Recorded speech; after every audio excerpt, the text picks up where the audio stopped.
Adrenal insufficiency is the destruction of the adrenal cortex, leading to inability of the adrenal glands to generate enough glucocorticoids and sometimes mineralocorticoids for the body's needs. Primary adrenal insufficiency is also known as Addison's disease. The adrenal gland is a small triangular gland on top of the kidneys and is further divided into two parts, the inner part being the medulla and the outer part being the cortex. Now the cortex is further divided into zona glomerulosa, zona fasciculata, and reticularis.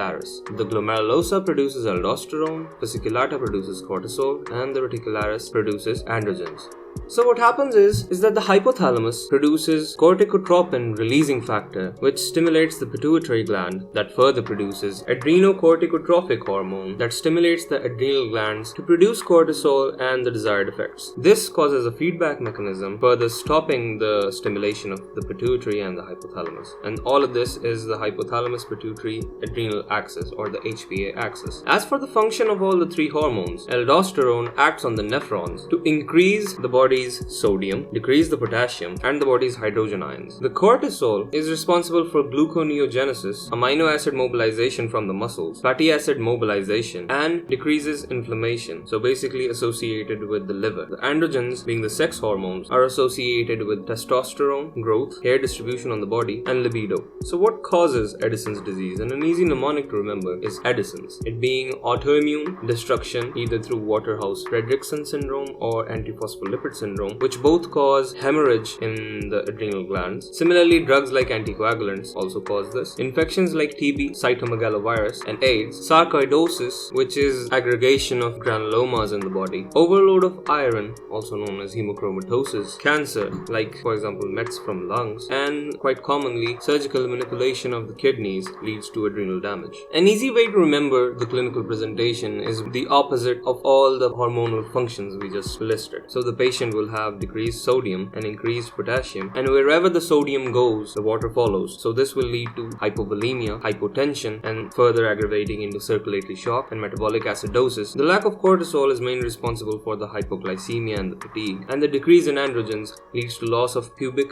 and pit hair and decreased libido in females only, as the testosterone produced in males supplements for all this. Another interesting feature is pituitary overdrive. So since the pituitary is producing the ACTH, but the adrenals are not available to utilize all of this, the same chemical then converts into melanocyte stimulating hormone, which causes hyperpigmentation or a defect in pigmentation like vitiligo. The main complication we're concerned with is the adrenal crisis. This is a life-threatening aggravation of all the symptoms listed above of Addison's disease. When diagnosing such a patient, we do the random blood sugar, which is decreased, we do the urea and electrolytes, we screen for thyroid, pernicious anemia, and HIV, and we check for 21-hydroxylase adrenal antibodies to rule out the autoimmune causes. We check the plasma renin and aldosterone levels, and we do type 1 diabetes screening. The imaging modalities that can be used are abdominal and chest x-rays. We can move to CT scans to further narrow down the causes like TB, histoplasma, and Mets from cancer. Once we have established that the patient does have Addison's, we need to categorize which type of Addison's it is. So we check for the morning cortisol levels, which will be decreased, or the ACTH stimulation test, which will also show a decrease in cortisol levels even upon stimulation. The cortisol is checked before and half an hour after we administer tetrachoxactide or cosinotropins, which are analogs to ACTH, and if after the half hour the cortisol is more than 550 nanomoles per liter, it's probably not Addison's. If it is, however, less than 550, even upon stimulation,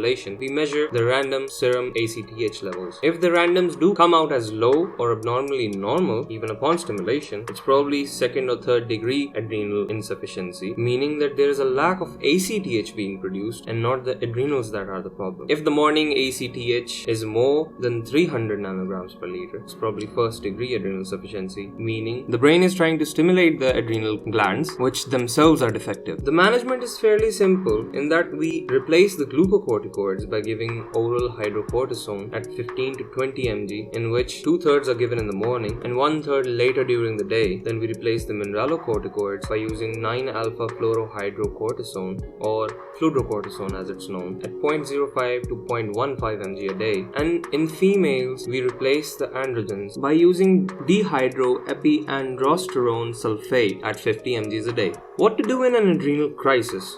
The main principles are: we correct the volume depletion, we replace the glucocorticoids, We correct the metabolic abnormalities like acidosis, and the most important being treating the underlying cause.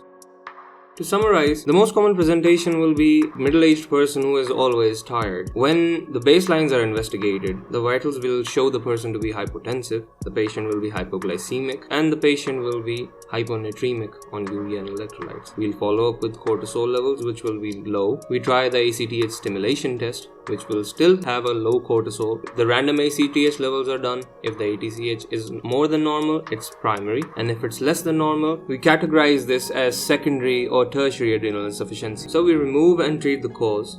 We give hydrocortisone, fludrocortisone, and DHEAS in females. Thanks for watching, you guys. You can go check out more videos on the channel. Do leave a like and subscribe for more content like this. If you have any questions or suggestions, you can leave a comment down below. I'll see you next time.